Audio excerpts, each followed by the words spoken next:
Hey guys, I have talked about the MCU, about the DCEU, but now I have to talk about Fox and about Sony, who are doing their own thing. Like apart, first of all, I think Fox is the biggest one after the DCEU and the MCU. Actually, the DCEU is not that big yet. I mean, in movie count, by and not even by box office, to be honest, but whatever. So Fox has been doing the X-Men movies. They have the right to everything that is related to the X-Men, and actually to the Fantastic Four too, because they have tried a lot with that franchise and it hasn't worked out at all. I mean, like at all.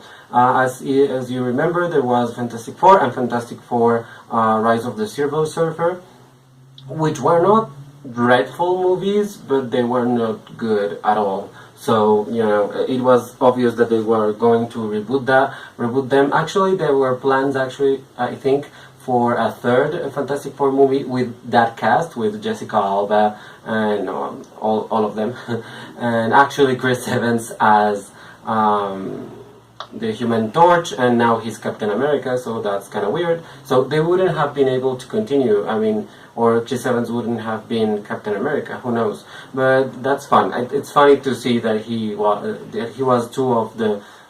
I don't know if the Human Torch is that important, but one of they are well-known MCU characters, Marvel characters. So it's funny to know that he did both. But whatever, that ended, and then they tried to reboot it more recently with a new cast consisting of, actors that were not particularly well-known or well-liked, to be honest. And I thought that just made the picture even worse than it was. I mean, it was a poorly directed film. It was so poorly everything, but the cast was not helping at all. I mean, many people tried to defend the cast of that movie, but they sucked. I mean, they are really not attractive at all. And one of them, I forget his name, he was in Creed, and then he is going to be in Black Panther. I mean, he's fine. He's not dead in the water or anything. The others are struggling a little bit more. But I mean, it's not that they are bad actors. It's that they were a bad combination of actors. And yeah, that's what it bombed. And apparently they want to reboot it again sometime in the future. But I don't know. I mean, to be honest, I would think that the Fantastic Four would be an amazing asset for the MCU if they decided to sell those rights, but I don't think Fox is going to sell any part of its rights right now because of three things basically. One is Deadpool, which is the success that brought Fox back to life, basically. I mean, Fox have been doing the X-Men movies. They have two trilogies of X-Men movies that are actually good. I mean, the third part of those two trilogies are not that good. I mean, X-Men Apocalypse and X-Men The Last Stand are the worst of their trilogies. I mean, and I liked Apocalypse, and I like a few things about The Last Stand. I mean, it wasn't awful. It wasn't like, the worst thing I ever see. No, it was pretty good, and the other parts were amazing. I mean, X-Men, X2, X-Men United, and the first X-Men, and X-Men First Class, and Days of Future Past were amazing movies. All of those were really great in visual effects and in the screenplays, in the story, and the characters, and the combination of actors, and the cast was really, really good. I mean, having Patrick Stewart, having James McAvoy in the new one, having, arguably Jennifer Lawrence, Famke Janssen as Jean Grey, all these actors. It was a really good combination, and they did work amazingly good. I mean, it was really good. But I think the X-Men are a little bit tired now, so that's why they are trying to bring them to the TV world, basically. Apparently, an X-Force series is under development, and New Mutants, and many other things. And besides that, they have the biggest box office, one of the biggest box office, successes that they have had, which is Deadpool. I mean, Deadpool really changed everything for Fox. It's a narrated movie, and that that's like the brand, like the thing that Fox has nowadays. That it's all R-rated. They all go all out on the blood, on sex, on references, on everything. They're like out there, and Deadpool have been teased before in the Wolverine movies. Actually, those are other movies that I forgot to mention. Origins was dreadful, and then the Wolverine was actually, I like the Wolverine. I don't know, people hated it, I don't know why.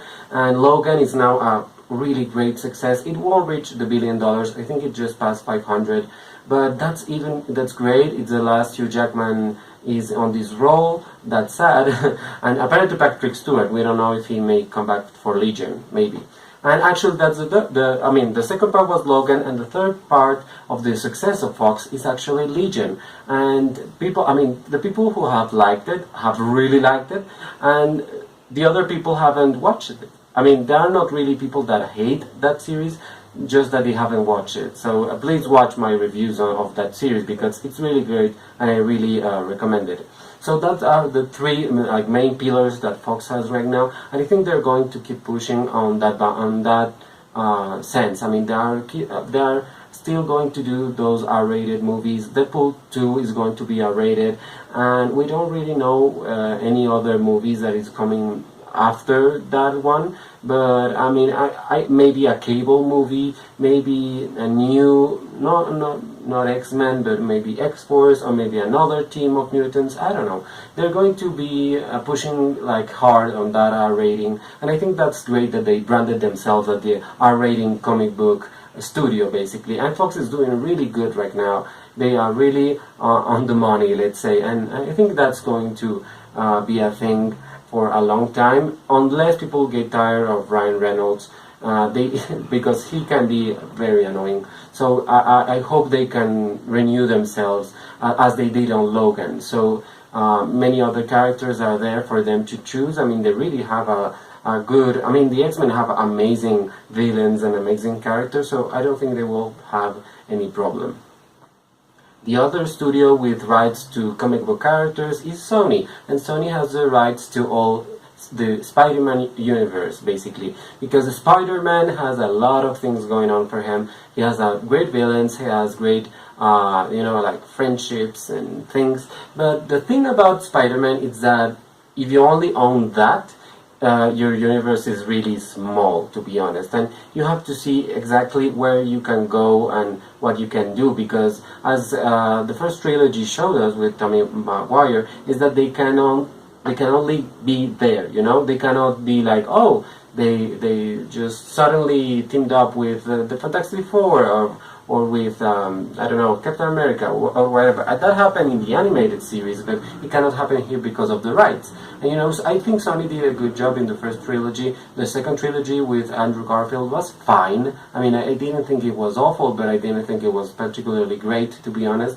Emma Stone as Gwen Stacy was good, I think. And I actually loved Kirsten Dunst as Mary Jane in the first trilogy. And the villains were well portrayed, except for Spider-Man 3, which was dreadful with James Franco and all that. He was good in the early two movies, but after that he was like, oh, he sucks.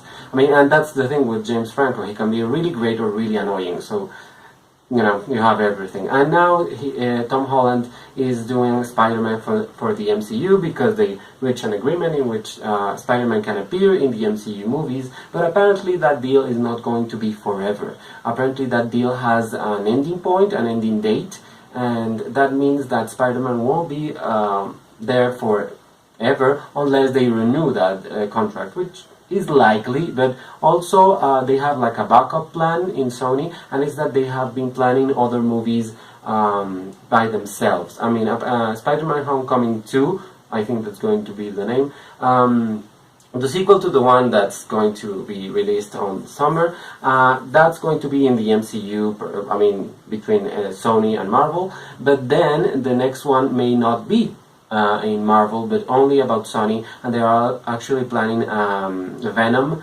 movie to be released next year, which I think is really soon. I don't know where they're going to shoot this or how or what the hell they're doing, to be honest. And no one knows if this Spider-Man is going to be the Spider-Man of those movies, or if he won't show up at all. So nobody knows how it works. It's really weird, to be honest, the Spider-Man universe Sony is creating, and Sony has been doing not really great with anything, to be honest.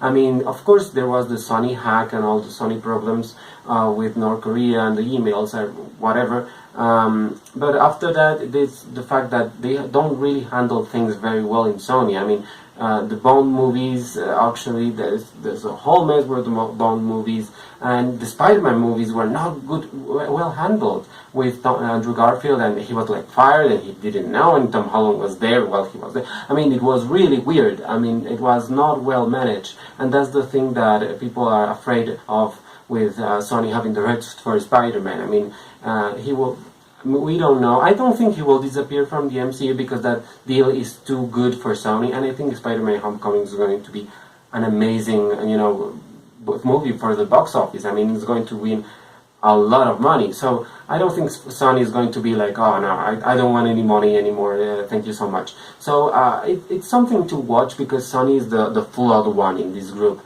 after Fox and after Warner Brothers and Marvel and Disney. Warner Brothers know they know that they have this idea and they want to put it out there, but they don't really know how. They like figuring out that. Marvel and Disney all have their formula, which is going, I mean, it's getting tired a little bit on the TV series, for example. You can see that it's going like stop, change the thing because it's getting annoying. In the movies is because you don't have a movie like every 2 weeks or something. You see changes and they have the opportunity to be different, and all the directors are different and the screenwriters and the cast, and that kind of renews it, as they do it. But I mean, they have a formula and they have to be careful with that. Fox is the one that's going like, whoa, whatever, let's go R-rated, let's kill people, let's do whatever we want because this is our thing, and that's great. And Sony, let's see what Sony does. Apparently Venom is going to be R-rated, so that's going to be like copying Fox, but I don't think Sony is as good as Fox in doing R-rated films. Let's see how it does. And I don't think the Spider-Man universe in itself is that interesting. I think they need something else, and that's why they need Spider-Man in the MCU. If they remove him, it's going to be really weird. At least in Phase 4 of the MCU, I think that he should be there all along, and then if they want to retire the character, well, whatever. So yeah, that's all my thoughts on the Fox and Sony movies that are coming up and their universes. And yeah, maybe I will do another one on Star Wars and Aliens and all of that, but for now that's all. I'm going to leave you with these 2 videos and subscribe to my channel. Thank you so much. Bye.